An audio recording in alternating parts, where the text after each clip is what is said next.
রমাজান মাস এটা হলো সিয়াম সাধনা করার মাস।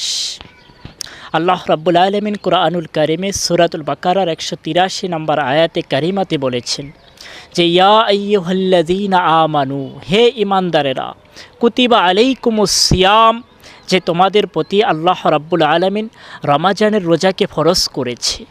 তাহলে আমরা বুঝতে পারলাম যে রমাজান মাস এটা সিয়াম সাধনা করার মাস।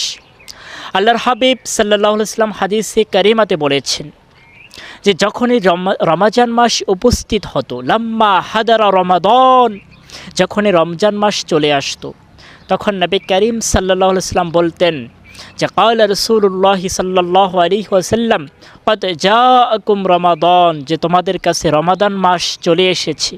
শাহরুন মুবারাকুন, এটা একটা খুবই মুবারকপূর্ণ বরকতময় মাস।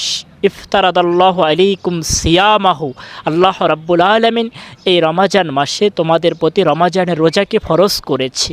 তাহলে আমরা কুরআনুল কারীম এবং হাদিসের মাধ্যমে বুঝতে পারলাম যে রমাজান মাস এটা সিয়াম সাধনা করার মাস। আল্লাহ রাব্বুল আলামিন যারা আমাদেরকে এই মাসে মাহে রমাজানের পবিত্রতা রক্ষা করে 30টি রোজা আমাদেরকে আল্লাহ তাআলা রাখার তৌফিক দান করেন, আমিন। আসসালামু আলাইকুম ওয়া রাহমাতুল্লাহি ওয়া বারাকাতুহু।